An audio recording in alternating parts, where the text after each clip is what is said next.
कालिके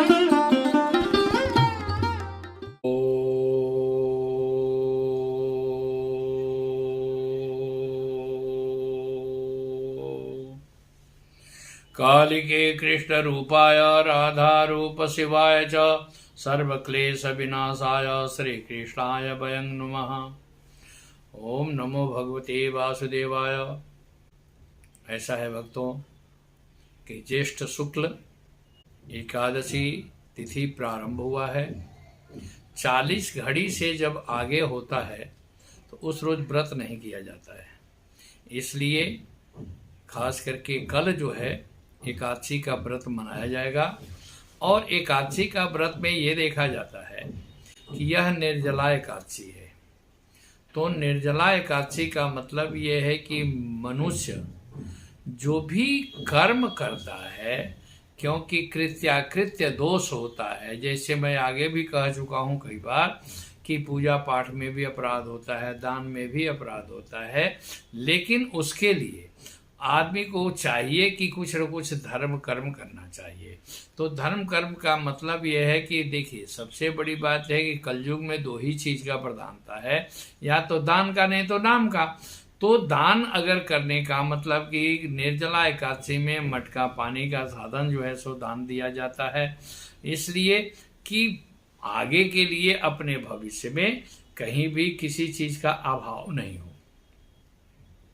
खास करके इस पीरियड में ये होता है कि भगवान विष्णु का जो है सो आदमी स्मरण करता है, उनका भजन करता है, क्योंकि आज के बाद खास करके आज एकादशी है, ठीक 1 महीना के बाद हरिशयनी एकादशी आती है। तो इसलिए वह आज का जो व्रत है, खास करके जिसको अगर व्रत बर्दाश्त नहीं होता है तो कभी भी फलाहार कर सकता है, सागाहार कर सकता है, लेकिन निर्जला का मतलब है कि जल भी नहीं लेना चाहिए। लेकिन शास्त्रेपि शुद्धम लोक विरुद्धम ना करणीयम ना चरणीयम। अगर मेरा शरीर अलाउ नहीं करता है उस चीज को हमें जबरदस्ती नहीं करना चाहिए, लेकिन भगवान का स्मरण जरूर करना चाहिए। चावल नहीं भोजन लें, खास करके ऐसे कांगड़ा में और बातन जगन्नाथपुरी में जी में वहां पर चावल का कोई प्रतिबंधित नहीं है, लेकिन एकादशी में जो है सो बातन खास करके गृहस्थियों के लिए कहा गया है कि ये इसमें जो है सो चावल नहीं लेना चाहिए।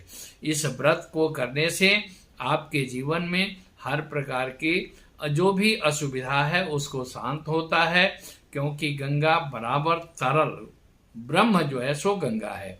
तो जो जल का प्रवाह रहता है वो शरीर में जल का तत्व है। इसीलिए देखिए, हमारा ये शरीर जो है वो पंचभूत है।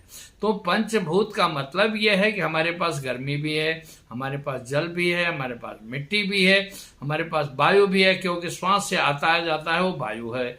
इसके बाद से अगर जल तत्व है, आप अगर बाई चांस पानी नहीं भी मिलता है तो अभी आपके शरीर में जो है कुछ जो है स्टोर होता है, जन्मजात हम लोग लेकर के जो आते हैं। तो निर्जला एकादशी में भगवान विष्णु की बहुत बड़ी प्रधानता है। दूसरी बात यह है कि माँ भगवती का कामाख्या का जो है सो अमावस्या मेला प्रारंभ हो रहा है।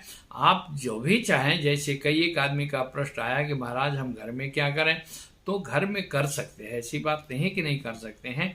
माँ भगवती का जो प्रतिमा है, बहुत जगह देखा जाता है कि उस प्रतिमा के सामने जो है सो वस्त्र रख दिया जाता है। क्यों वस्त्र? क्यों? 4 दिन के लिए जो पृथ्वी रजो धर्म होती है, यहाँ का नियम यह है कि माँ का रजो धर्म का तो है ही, पूरे ब्रह्मांड का जो पूरे संसार का जो पृथ्वी है वो रजो धर्म के रूप में यहीं पर प्रकट होती है। और इसमें माँ भगवती का वस्त्र जो है सो सर्वोपरि माना जाता है, इनकी आराधना माना जाता है। खास करके अगर आप देवी को प्रसन्न करना चाहते हैं तो देवी सूक्त का पाठ नित्य प्रति करें। सभी पाठों के, सभी आराधना के बाद मैंने एक अपना दिमाग से, अपने बुद्धि के हिसाब से निचोड़ निकाला हूं कि देवी सूक्त ऐसा कोई भी अस्त्र नहीं है माँ भगवती को प्रसन्न करने के लिए। अगर माँ भगवती को प्रसन्न करना है तो देवी सूक्त का पाठ करें। अगर आपको किसी चीज की चाह है, हमें ये चाहिए, क्योंकि रूपम देहि जयम देहि भाग्यम भगवती देहि में पुत्र पौत्रान धर्म देहि देहि सर्वान कामांश्च में अर्गला स्तोत्र का पाठ करें। जिस पुरुष का विवाह में अड़चने आ रही है, अगर पत्नी का आपस में दाम्पत्य सुख ठीक से नहीं मिल रहा है, तो उसके लिए कहा गया है कि ओम ह्रीं, ओम इसलिए कि ब्रह्मा विष्णु महेश, ह्रीं महाकाली महालक्ष्मी महासरस्वती, ये त्रिशक्ति दोनों मिलकर, क्योंकि दुर्गा सप्तशती जो है वो खडंग पाठ है, 6 चीज से पहले और 6 चीज बाद में 700 श्लोक संपुटित है।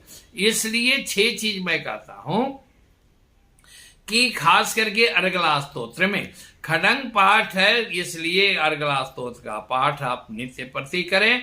और जिसको शादी के बाद दाम्पत्य सुख में बाधा है या विवाह नहीं हो पा रहा है, उसके लिए आप ओम ह्रीं, क्योंकि ये 6 शक्तियां हैं, ब्रह्मा विष्णु महेश, महाकाली महालक्ष्मी महासरस्वती, तो ये 6 शक्तियां के द्वारा आप इसको ओम ह्रीं इसलिए पहले लगा लें और बाद में भी लगाएं ह्रीं ओम, क्योंकि पहले शक्ति की प्रधानता है, इसके बाद शिव का प्रधानता है। तो शक्ति की प्रधानता के लिए हमें बाद में ह्रीं करना है, और उधर श्लोक के पहले हम अगर ह्रीं करते हैं तो ये शक्ति संपुटित हो जाती है।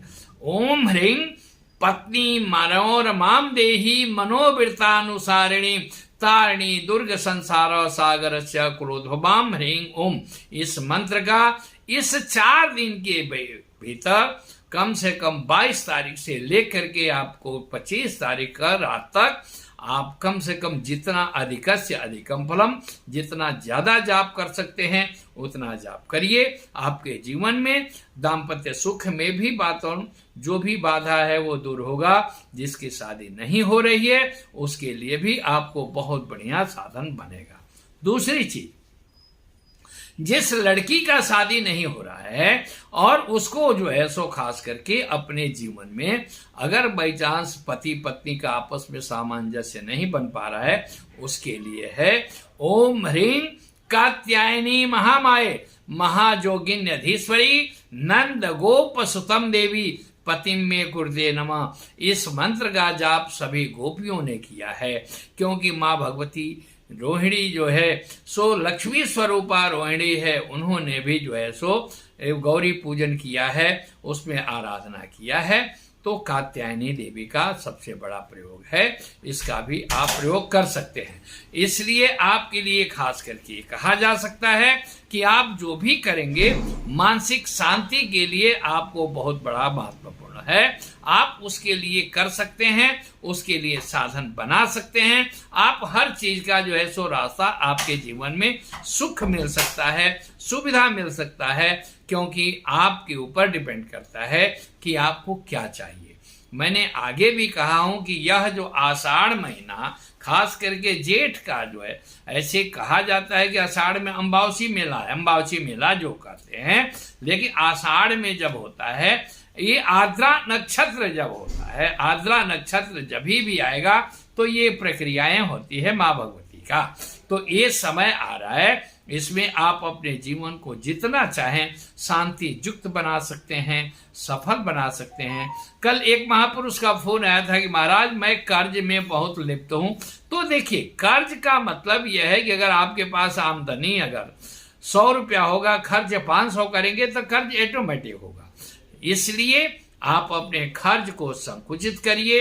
इसलिए खास करके देखिए, घर की गृह लक्ष्मी पत्नी होती है, पत्नी को अनादर न करें, माँ को अनादर न करें, और पत्नी को प्रसन्न रखते हुए आप खास करके शुक्रवार के दिन 8 शुक्रवार नियम बनाइए, और मंगलवार के दिन खास करके आपको मंगलवार को, क्योंकि भूमि पुत्र मंगल है, और ऋण मोचन स्तोत्र मंगल स्तोत्र का पाठ नित्य प्रति करिए। आपके ऋण में जो है सो बहुत सुधार होगा। बाकी अगर किसी की पुत्री है या पति है, बात नहीं सुनता है, बात नहीं मानता है, उसके लिए भी उपाय है। आप हमसे संपर्क कर सकते हैं। उपाय मैं बता दूंगा, करना आपको है। क्योंकि देखिए, जीवन में कर्म रूपी बोझ आपके सिर पर है, आप लेकर के चलते हैं। गुरु कहता है क्या? गुरु रास्ता बताता है, चलना आपको है। उस रास्ते को गुरु का कृपा हो जाता है, गुरु का आशीर्वाद होता है, साधक का एक मार्गदर्शक होता है, तो आदमी को वह बोझ साधारण में आ जाता है। इसलिए आपको मैं प्रयास करूंगा कि आप खास करके एकादशी का व्रत कल करें, और व्रत नहीं कर सकते हैं तो दान करें, और दान के बाद जो है सो माँ भगवती का कल खास करके है शनि भौमम आरभे। काम को आप चाहें तो इस मंत्र करते हैं, इस मंत्र का पाठ कर सकते हैं। माँ भगवती की प्रसन्नता के लिए आप इस प्रक्रिया को चलाएं, और अगर आपको शांति नहीं मिले तो आप कभी संपर्क कर सकते हैं। मैं प्रयास करूंगा कि कुछ दिन माँ कामाख्या के दरबार में रहूं, आप लोगों का कल्याण हो, आप लोग सुखी रहें, आप लोग संपन्न रहें। धन्यवाद। जय माँ भगवती कामाख्या। जय माँ।